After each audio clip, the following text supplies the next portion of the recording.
अब मेरे को एपीएस और एमपीएस की बात करनी है। हाँ जी, कुछ कह रहे हो? नहीं, अब एपीएस और एमपीएस की बात करनी है, ठीक है। मैं इसको रब करता हूं, ये पूरे पोर्शन को रब नहीं कर रहा मैं, ठीक है, क्योंकि मैं यहीं से कुछ ना कुछ टॉपिक उठाने वाला हूं। बेटा सेविंग्स कैलकुलेट कर लेते हैं सबसे पहले, क्योंकि मुझे एपीएस कैलकुलेट करना है, बिना सेविंग के तो नहीं होगा ना, ठीक है। तो सबसे पहले सेविंग्स ही कैलकुलेट कर लेते हैं, ठीक है। करें, सेविंग कैलकुलेट करते हैं, -40, ये तो पता है ना कैसे कैलकुलेट करें, लिख दूं क्या? इनकम या तो कंज्यूम होती है या तो सेव, तो बेटा सेविंग निकालने के लिए y - c, ठीक है। 0, 20 और ये मेरे को माइनस करना नहीं आ रहा, 80, वही तो छोले दे के पास हुए थे ना हम, ठीक है। चलो खैर बढ़ो आगे।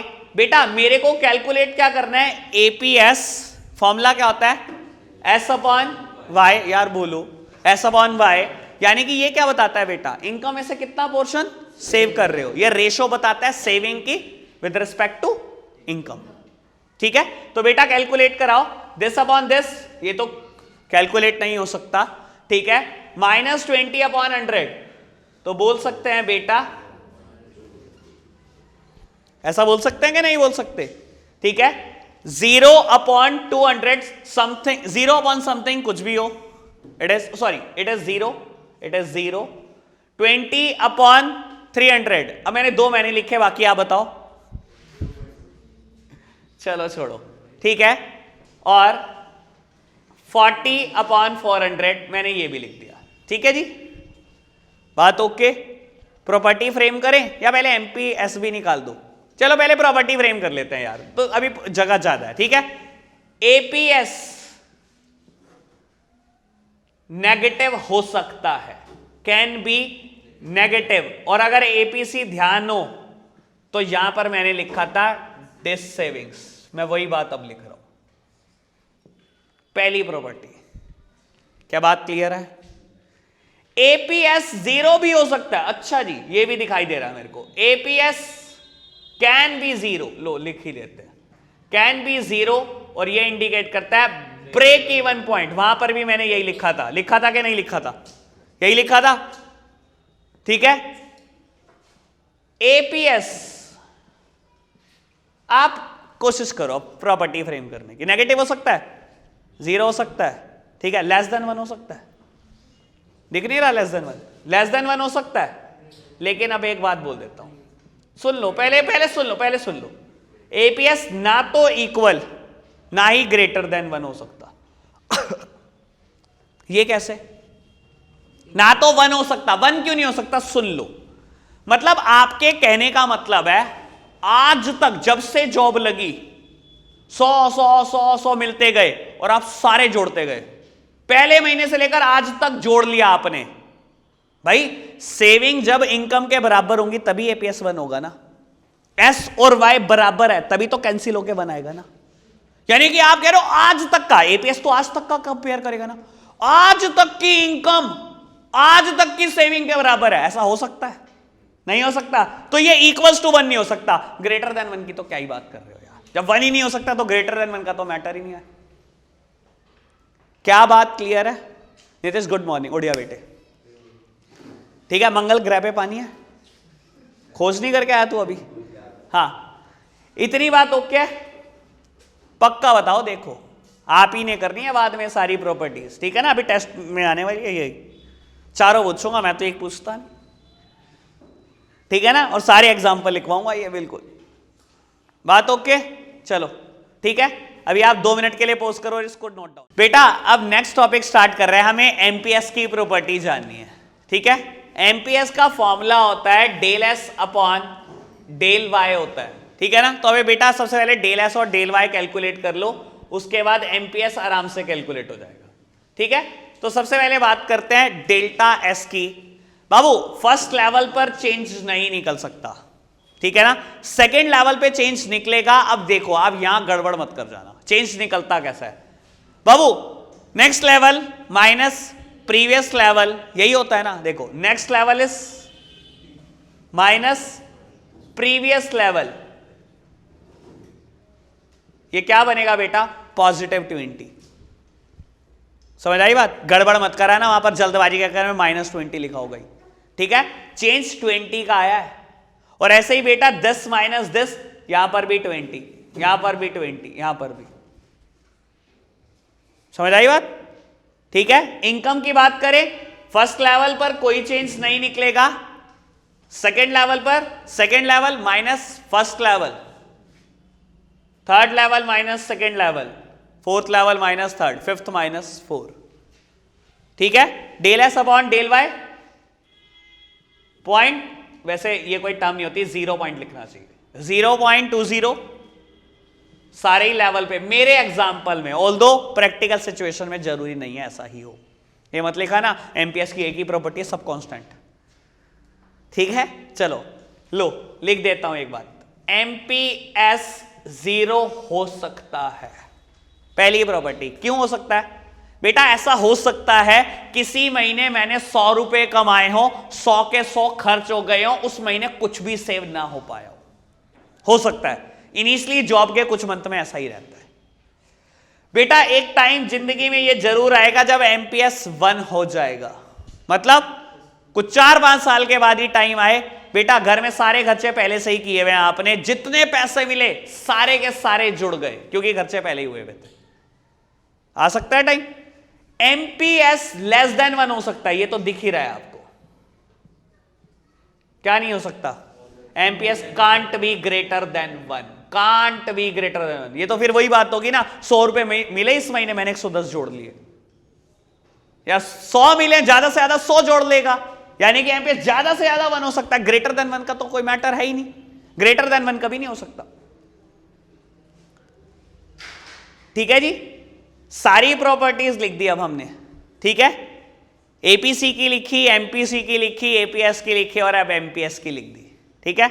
यहां पर चैप्टर आधे से ज्यादा खत्म हो चुका है, अब जंग बहुत थोड़ी सी है, कुछ हाफ एन आवर का चैप्टर रहता है, पूरा चैप्टर फिनिश, ठीक है। मेरे को अभी 2 फॉर्मूला डिराइव करने हैं, मैं अभी 2 फॉर्मूला डिराइव कर रहा हूं, फिर हम ब्रेक लेंगे, ठीक है जी। अभी सब सामने देख रहे हैं, अभी सब सामने देख रहे हैं यहीं पर ही बेटा। अभी हमने एक बात करी थी कि इनकम या तो खर्च होती है या तो सेव होती है, बात करी थी, ठीक है। Both side divided by Y,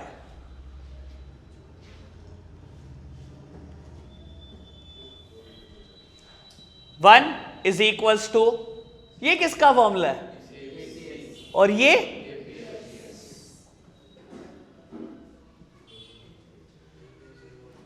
increase in income, income बढ़ी है बेटा, किसी महीने की इनकम की बात कर रहा हूं, वो भी या तो खर्च होगी या तो सेव होगी। Both sided divided by del Y, both sided divide by delta Y, 1 is equals to, ये फॉर्मूला होता है एमपीसी का और ये फॉर्मूला होता है एमपीएस का। वैसे मैं एक बात प्रूव कर दूं, यहां पर मैंने एमपीएस लिखा है 0.2 अगर आप, मैंने रब कर दिया, अगर आप एमपीसी देखोगे 0.8 आ रहा था हर जगह पर, ठीक है।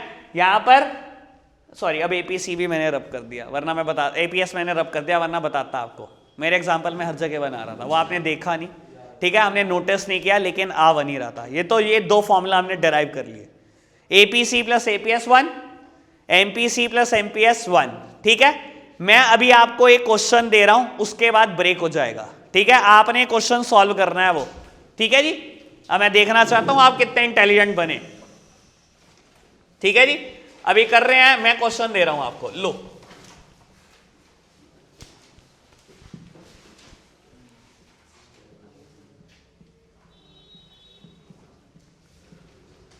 आपने क्या क्या कैलकुलेट करके देना है मुझे? एस कैलकुलेट करके देना है, डेल्टा सी कैलकुलेट करके देना है, delta Y, delta S, APC, MPC, APS और एमपीएस, बस बाबू बस, इससे ज्यादा कुछ नहीं, ठीक है। आप ये कैलकुलेट करके दो, 2 मिनट का ब्रेक है, फिर हम आगे कुछ ना कुछ बात जानेंगे, ठीक है। चलो ब्रेक करते हैं, बाय बाय। आपने बताना है मेरे को इसका, ठीक है। चलो जी, बहुत जल्दी से सॉल्यूशन बताओ। पहले सेविंग्स, डेल्टा सी 90 है, delta Y 100, delta S 10, APC कुछ भी नहीं होगा, 1.20, 1.051 और 0.975, आई थिंक सो। ठीक है, ऐसा ही है। और delta C upon 0.9, APS minus होगा 0.20, माइनस होगा 0.05, 0 होगा और होगा 0.025 और ये होगा 0.1111 एंड 1। ठीक है जी, आपने तो कुछ भी नहीं बताया मेरे को। चलो ठीक है बेटा, बढ़ते हैं आगे। अच्छा एक बात सुनो, इसका पर्पस किसी भी हाल में न्यूमेरिकल कराना नहीं था, मेरे को यहां से कोई और चीज समझानी है। मैंने न्यूमेरिकल नहीं कराना था आपको यहां से। अब एक बात समझो, क्या कंजम्पशन में कोई ट्रेंड दिखाई दे रहा है? 90 इंक्रीज दिखाई दे रहा है। पहले 30 था, फिर 90 का इंक्रीज, फिर 90, फिर 90, फिर 90, ऐसे ही हो रहा है। पेपर में अगर आ जाए at the income level of 20,000 consumption बताना, तो यही करोगे, 100 यहां जोड़ते जाओगे, यहां 90, पूरे पेपर में एक ही क्वेश्चन होगा। आ नहीं सकता। 20,000 की इनकम पर बता दो कंजम्पशन कितनी है। बेटा हम फॉर्मूला डिराइव करेंगे अभी, अभी बिल्कुल। ठीक है, देखो सामने देखना मेरी तरफ, ये डिराइव करना ही सीख लो, यही मुश्किल है। रटना तो बहुत आसान है, लेकिन अगर एक बार ये सीख जाओगे फिर यही बहुत आसान लगेगा। ठीक है बेटा, कंजम्पशन बतानी है at the income level of 20,000। ठीक है, कंजम्पशन का फॉर्मूला है C इज इक्वल्स टू, बेटा इनिशियली 30 और फिर 90 का इंक्रीज, यानी कि इनिशियली तो C बार, इनिशियली तो C बार, और बाकी क्या कर रहे हो आप कुछ नहीं कर रहे बेटा, एमपीसी मल्टीप्लाइड बाय वाई कर रहे हो। C बार 30, 0.9 की मल्टीप्लाई करी आपने 100 से, 90 ऐड हो गया ऐड। इनिशियली तो 30, 0.9 की मल्टीप्लाई करी आपने 200 से, 180 और 30, 210 हो गया। यही कर रहे हो ना। तो बेटा मैंने एक फॉर्मूला डिराइव कर दिया, C is equal to C bar plus B Y. MPC को B से डिनोट करते हैं। तो कैलकुलेट करके देखे 20,000 की इनकम पे आता क्या कंजम्पशन, ऐसे ही शौक पूरा कर लेते हैं। 30 प्लस 0.9 है हमारे एग्जाम्पल में, और Y 20,000, यानी कि बेटा 18,030 रुपए। ठीक है, अगर मैं आपसे पूछूं सेविंग कितनी आएगी, बेटा Y पता है, C पता है, तो S निकल जाएगा। Y कितना है? 20,000, 1970। ठीक है, 1970। सेविंग कर, सेविंग भी देख लें, ऐसे ही डिराइव कर लें, सेविंग भी कर लो। सेविंग कैसे डिराइव कर सकता है ये समझो बेटा। इनिशियली माइनस में, वो भी equivalent to autonomous consumption. Initially minus में, वो भी ऑटोनॉमस कंजम्पशन। फिर हर बार 10 रुपए बढ़ गए, मेरे एग्जाम्पल 10 बढ़ते चले गए। ऐसे ही हो रहा है। ये पता है कैसे आया? MPS multiplied by income, 0.1 multiplied by 100, क्या करोगे? 10 ही तो आएगा, हर बार 10 ही तो बढ़ रहे हैं। एमपीएस मल्टीप्लाइड बाय वाई, और बेटा इसको क्या लिख सकते हैं? 1 माइनस बी वाई। बी किसको डिनोट कर रहा है? एमपीसी को। एमपीसी प्लस एमपीएस 1 होता है ना, तो एमपीएस को लिख नहीं सकता 1 माइनस एमपीसी, यानी कि 1 माइनस बी। समझ आई बात? मैं इसको एक और तरीके से भी डिराइव कर सकता हूं। लो, एक और तरीके से डिराइव कर सकते हैं बेटा। सी का फॉर्मूला ये रहा। लो एक काम करते हैं, एक और तरीके से डेरिवेशन देखते हैं इसकी। ठीक है, y is equal to C plus S होता है, मुझे s निकालना है, तो y माइनस सी। लो एक काम करो, c की वैल्यू ये पुट कर दो, c bar plus B Y, s is equal to y minus C bar plus, sorry ये भी माइनस का है, minus B Y. s is equal to, ये सबसे पहले लिख लो, माइनस सी बार, इन दोनों में से y कॉमन ले लो, 1 माइनस बी।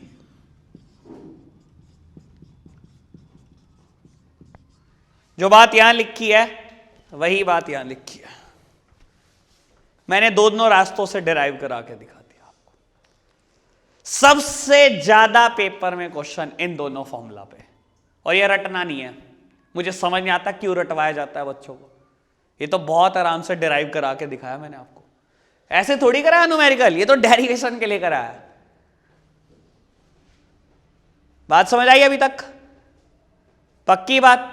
अब आखिरी की कुछ बातें बची हैं, मेरे एंगल से इंपॉर्टेंट नहीं है, ठीक है? आखिरी की कुछ बातें हैं, ठीक है? अब ये चैप्टर लगभग खत्म हो चुका है, 90% खत्म हो चुका है, बस 10% बात करनी है, ठीक है? तो आप अगर इसको नोट करना चाहते हो तो 2 मिनट के लिए पॉज कर लो, मेरे को देता हूं, ठीक है? बेटा यहां पर हमने सेविंग निकाली थी, 1970 आई थी, इस फॉर्मूला में पुट करके देखते हैं। At the income level of 20,000 क्या सेविंग 1970 आ रही है? चलो देखते हैं। Savings equals to minus C bar plus 1 minus B यानी कि एमपीसी इंटू वाई, ठीक है? 0.1 मल्टीप्लाइड बाय 20,000 यानी कि 2,000 रुपए, क्या आ गया? यानी कि सही किया बिल्कुल, फॉर्मूला डिराइव भी बिल्कुल सही हुआ है, ठीक है जी? अब आखिरी की कुछ बातें हैं, ये खत्म करते हैं जल्दी से। लेकिन एक बात और इंपॉर्टेंट हो सकती है, ऑल्दो मेरे एंगल से पेपर में नहीं आना चाहिए क्योंकि आसान बहुत है, ठीक है? लेकिन हो सकती है कई टीचर के पॉइंट ऑफ व्यू में बहुत इंपॉर्टेंट।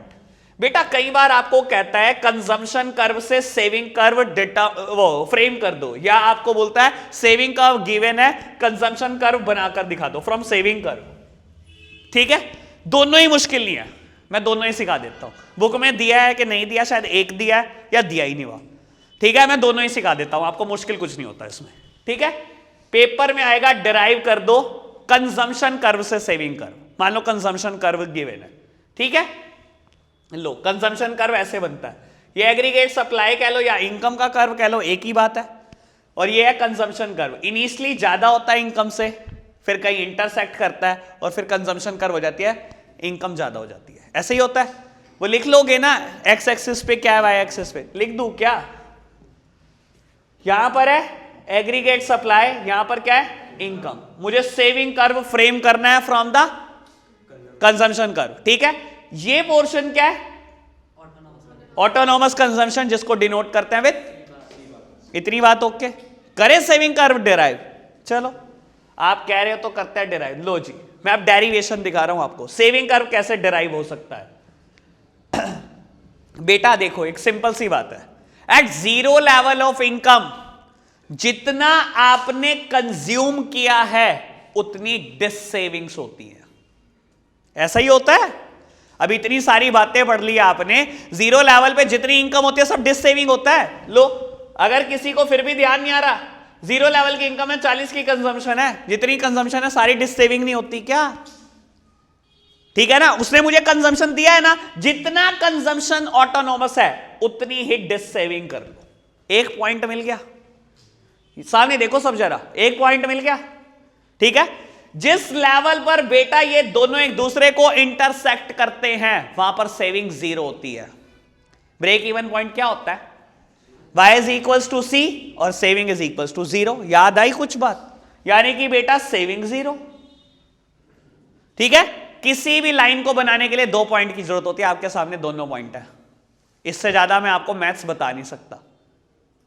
किसी भी लाइन को बनाने के लिए 2 ही पॉइंट की जरूरत होती है, दोनों पॉइंट आपके सामने, ये लो हो गया डिराइव। इसका हवा बना रखा होता है बच्चों ने, हवा। बहुत मुश्किल क्वेश्चन आ गया पेपर में, मुझे समझ मुश्किल, ये ना आ जाए गलती से भी उठ जाना पेपर से, कहना मत्था टेक के आना मंदिर में, इतना आसान कैसे आ गया अगर ये आ जाए पेपर में, ठीक है? और सही से बनाया होगा तो बेटा ये दोनों एक लाइन में होंगे, ठीक है जी? अब इधर इसकी बात कर लेते हैं। अगर सेविंग कर्व गिवन है और कंजम्पशन ड्रॉ करना है, लो जी ये और आसान, सेम लाइन पर ड्रॉ का, सेम लाइन पर लो, X axis Y axis aggregate supply income, aggregate supply curve हमेशा 45 डिग्री का एंगल बनाता हुआ, ठीक है? इस बार हमें क्या गिवन है बेटा? सेविंग कर्व गिवन है, ठीक है? सेविंग कर्व मान लो ये गिवन है, कुछ भी हो सकता है, ठीक है।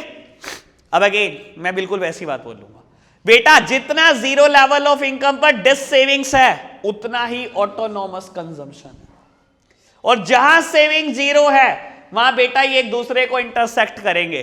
किसी भी लाइन को बनाने के लिए 2 पॉइंट चाहिए, दोनों आपके सामने है। खत्म हो गया डेरिवेशन। सेविंग कर्व से कंजम्पशन कर्व, कंजम्पशन कर्व से सेविंग कर्व। संभाल लोगे? पक्की बात है? मुश्किल है कहना ना, बिल्कुल भी पिट जाओगे मेरे से, बिल्कुल मुश्किल नहीं है। ठीक है, चलो अब चैप्टर में बची है कुछ 2 मिनट की बात। लो ये भी खत्म ही करो बाबू, अब इसको क्यों छोड़े हम। अब बेटा बात करनी है इन्वेस्टमेंट की, ठीक है। और इन्वेस्टमेंट ना 2 तरीके की होती है। एक के बारे में हम पढ़ चुके हैं ऑटोनॉमस, और एक के बारे में पढ़ना है इंड्यूस्ड इन्वेस्टमेंट। इन्वेस्टमेंट की बात करनी है, एक के बारे में हम पढ़ चुके हैं पहले, दोबारा कर दूंगा थोड़ी सी बात, ऑटोनॉमस।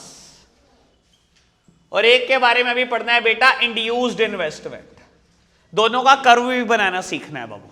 ऑटोनॉमस इन्वेस्टमेंट क्या होती है? Which are bare minimum, which are necessary, इनके बिना गुजारा नहीं हो सकता बेटा। जैसे कि मैं बात कर रहा था हमारा घर बाबू, ऑटोनॉमस इन्वेस्टमेंट का कर्व हमेशा पैरेलल टू एक्स एक्सिस होता है। बनाया भी हमने शुरू में चैप्टर की, दोबारा भी बात कर रहे हैं बेटा। Whatever your income level में बी, whatever the income level, ये तो हमें चाहिए ही चाहिए। 0 भी है तब भी चाहिए, 500 भी है तब भी चाहिए, ठीक है ना। ये हमेशा हम कांस्टेंट ही होता है, इसलिए ये पैरेलल टू एक्स एक्सिस बनता है, ठीक है। वो डिनोट कर लेना इनकम और इन्वेस्टमेंट, इस तरफ इनकम इस तरफ इन्वेस्टमेंट, ठीक है। और इंड्यूस्ड इन्वेस्टमेंट क्या होती है बेटा? जो प्रॉफिट के मोटिव से की जाती है, जिसका मोटिव ही पैसा कमाना है। और बेटा ऐसी इन्वेस्टमेंट ना हमेशा इनकम के साथ साथ बढ़ती है। इनकम कम है इन्वेस्टमेंट भी कम है। इनकम बढ़ेगी इन्वेस्टमेंट बढ़ेगी, इनकम और बढ़ेगी इन्वेस्टमेंट और बढ़ाएंगे।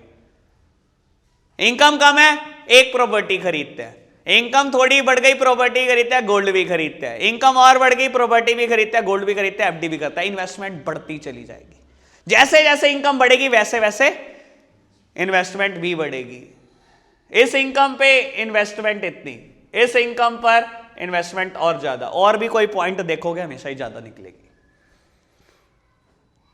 कर्व समझ में आया? इन्वेस्टमेंट के ऊपर एक बात रहेगी, चैप्टर खत्म, ठीक है। 5 बजे से पहले नहीं करेंगे बेटा, या करना भी चाहेगा तो कर ले, कोई फर्क नहीं पड़ता। 0 लेवल पे 0 ही होती है, ठीक है। चलो जी बेटा, अगर मैं आपसे पूछूं डिटर्मिनेंट्स ऑफ इन्वेस्टमेंट, ये क्या होता है? डिटर्मिनेंट ऑफ इन्वेस्टमेंट, करेंगे बात इसकी बाबू। पहले मैं एक एग्जांपल देने की कोशिश करता हूं, फिर समझना। ऑल्दो मेरे हिसाब से ये टॉपिक इंपॉर्टेंट नहीं है, इस चैप्टर में बहुत कुछ आने वाला, ये नहीं आना चाहिए, कुछ भी आ जाए मेरे हिसाब से, ठीक है। करते हैं बात बेटा। मान लो आज आपने 1 करोड़ रुपए बैंक से लोन लिया और इन्वेस्टमेंट कर दी किसी प्रोजेक्ट में। लेट्स सपोज कि किसी फ्लैट में, फ्लैट खरीद लिया आपने, ठीक है। बैंक आपसे इंटरेस्ट लेता है 10 लाख रुपए, यानी कि 10%, ठीक है। रेट ऑफ इंटरेस्ट डिसाइड हुआ पूरे साल का 10%, रेट ऑफ इंटरेस्ट 10%। 10% कितना बैठेगा? 10 लाख। यार बोल दो, 10 लाख रुपए, पक्की बात, ठीक है बेटा। हम ना इस फ्लैट को रेंट पर चढ़ाने वाले हैं, ठीक है। रेंट पर चढ़ाएंगे, रेंट से हमें 75,000 रुपए महीना मिल रहा है, साल भर का हमारे को मिलेगा 9 लाख, ठीक है। इसको मैं बोल सकता हूं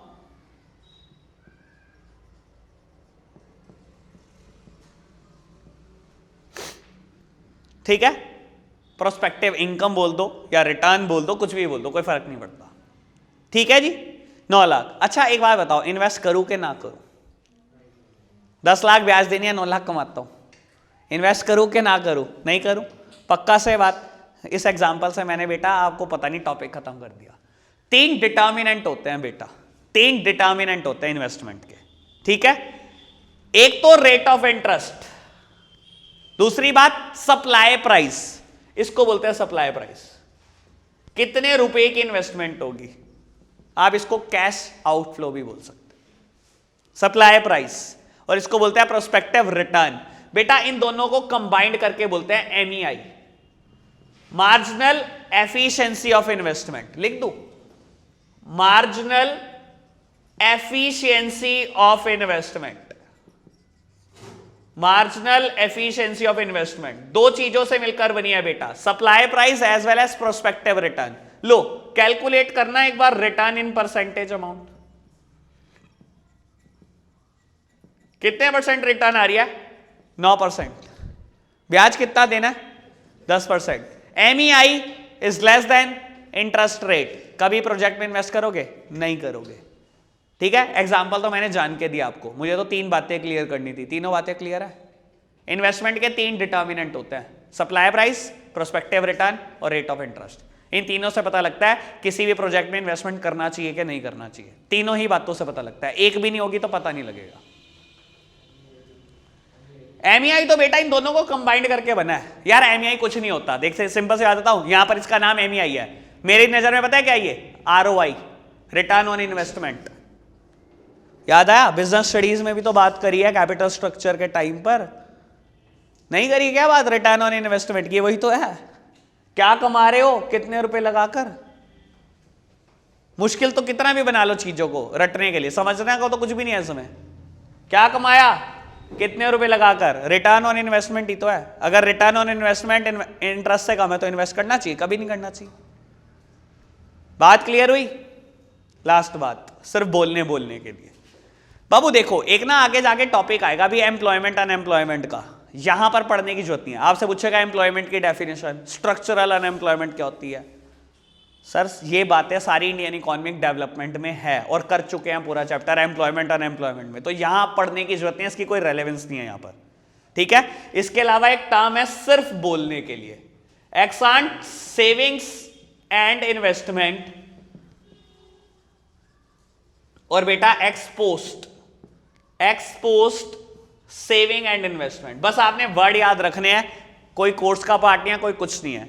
एक्स-एंट सेविंग एंड इन्वेस्टमेंट, बेटा ये वर्ड बोलता है प्लान्ड सेविंग एंड इन्वेस्टमेंट, इसका मतलब होता है प्लान्ड। इकोनॉमी में आप प्लान कर रहे हो, अगर आपकी इनकम इतनी होगी तो कितनी सेविंग कर लोगे, कितनी इन्वेस्टमेंट कर लोगे, ठीक है। और एक्स-पोस्ट क्या होता है बेटा, एक्चुअल में कितनी सेविंग करी और कितनी इन्वेस्टमेंट करी। बस ये सिर्फ वर्ड के मीनिंग जानने थे, किसी भी तरीके से कोर्स का पार्ट नहीं है, ठीक है। एक्स-एंट मतलब प्लान्ड और एक्स-पोस्ट मतलब एक्चुअल, ठीक है। चैप्टर खत्म हो गया बेटा, कल न्यूमेरिकल करेंगे इसके, बाय बाय।